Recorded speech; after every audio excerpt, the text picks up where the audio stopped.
Pozdravljeni.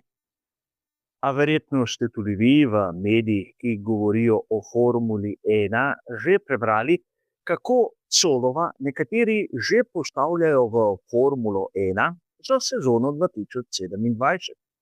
In danes si bomo pogledali, kaj je na stvari in ali si Bolgar z rezultati res zasluži biti tam, kjer nekateri pravijo.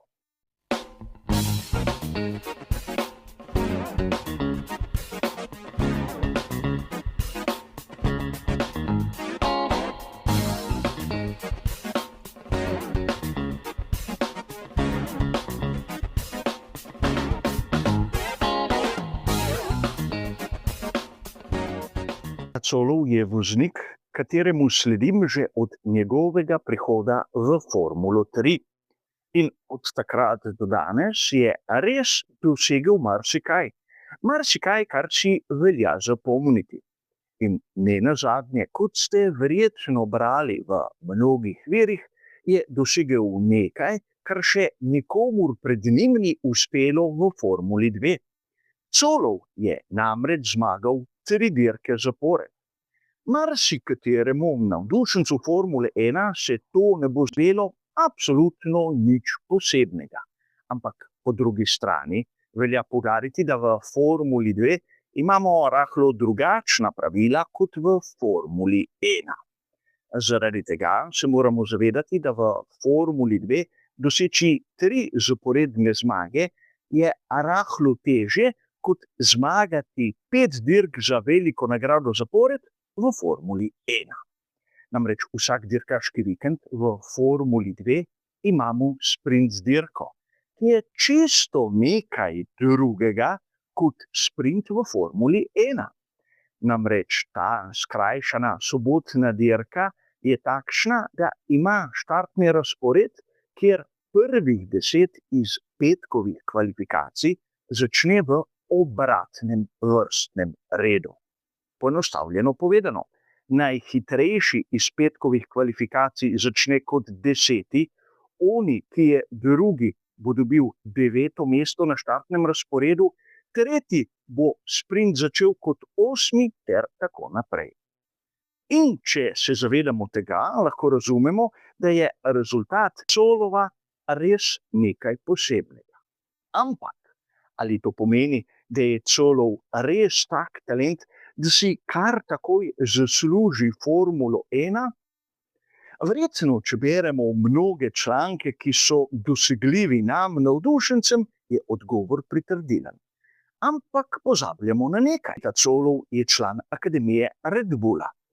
In v Akademiji Red Bull so kar nekaj voznikov v zadnjem obdobju poslali v Formulo 1.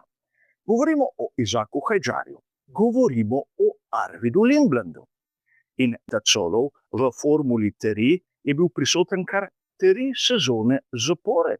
Torej lahko ga primerjamo že z prej omenjenim Lindblandom, kjer smo takoj videli, da je Britanec, ki ga danes spremljamo v ekipi Racing Bulls, bil bistveno bolj konkurenčen, pokazal bistveno več talenta in si zasluženo nekako priboril sedež tudi v najvišji kategoriji, kar se tiče motošporta. In tu verjamem, da bo marsikdo bil rahlo razočaran. Namreč v člankih piše, kako je Colov izjemen.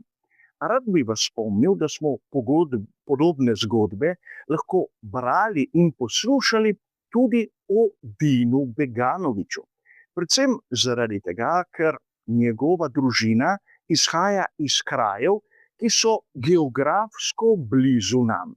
In zaradi tega je bil skorajda naš. In ker je bil naš, naj bi bil, po mnenju nekaterih, avtomatsko dober.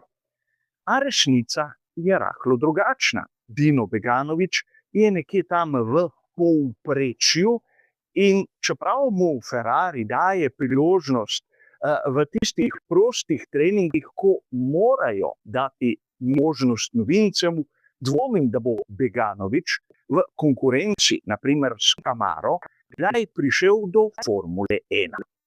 A pustimo sedaj njega pri strani. In poglejmo si, kakšne so realne možnosti Colova in kakšen je v resnici njegov talent. Je zmeraj bil sposoben zmagovati, ampak njegova forma je nehala.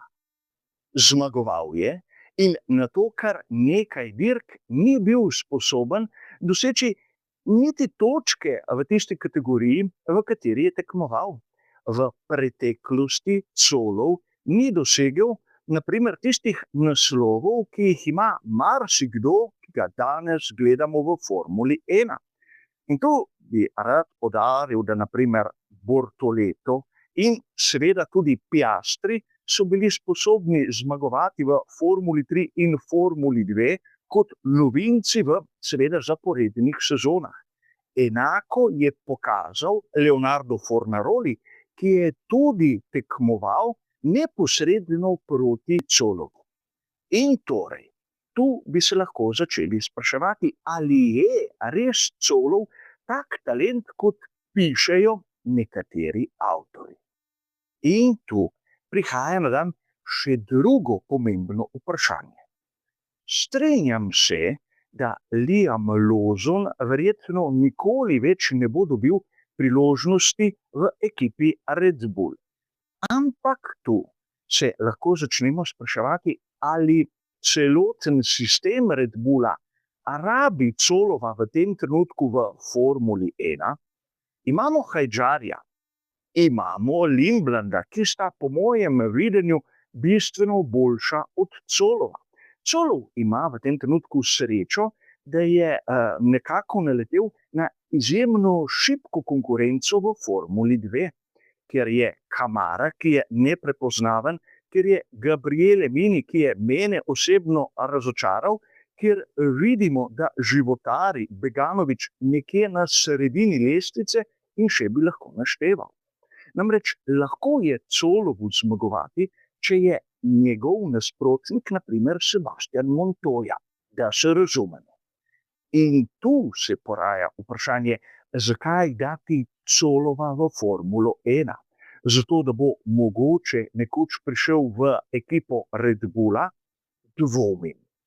Namreč Colov ne bo dobil priložnosti, kajti pred njim sta seveda najprej Hajdžar in takoj zatem še Arvid Lindblad, ki je, vsaj po mojem skromnem videnju, boljši. A tu smo zopet tam, kjer je treba razložiti, da marsikateri avtor dobesedno dela tisto navdušenje okrog voznika, ki morda ni tak fenomen. Ampak Colov zagotovo ni slab, kot ni slab nobeden izmed tistih, ki jih vidimo v teh kategorijah motošporta. Ampak rad bi vas spomnil, kaj vse smo slišali, naprimer o Miku Schumacherju, kako bo zaporedno osvajal naslove svetovnega prvaka in ne vem še.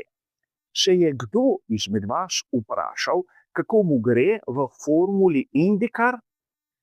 Priporočam vam, da si ogledate lestvico in da ne zapravljate preveč časa tam pri vrhu. Bolje je takoj iti k dnu in poiskati njegovo ime.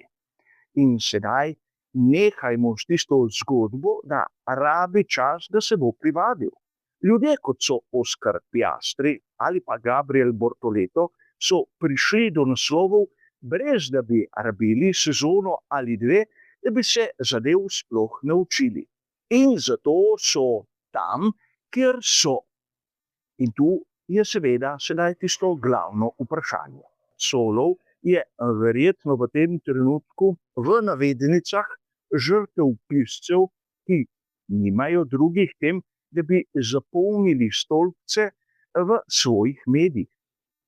In zato je kar naenkrat postal neke vrste fenomen. Čeprav bi bilo bolje zanj, da bi mu dali nekoliko miru in časa, da si dobi svojo pravo dimenzijo. Dvomim, da bo v Formuli 1 dosegel tisto, kar nekateri pišejo. In če ga dajo v ekipo Racing Bulls, to zagotovo ni zato, da bi dosegel tisto, kar si marsikdo želi. Ampak v resnici tu gre bolj za komercialo, kot v resnici za tiste rezultate, ki jih mnogi opevajo. Tudi Red Bull v kariero Colova je investiral kar nekaj. In verjetno želijo vsi tudi malce povratka kapitala. Videli bomo. Vsekakor, Colov, če pride v ekipo Racing Bulls, bo dobil sedež, ki ga ima danes Liam Lawson. Vprašanje je, ali mladi Bolgar bi lahko bil vsaj tako dober kot Novozelandec. A o tem, kot običajno, bomo videli, kaj se bo zgodilo v prihodnosti, za danes bo pa to vse. Hvala za vašo pozornost in nasvidenje.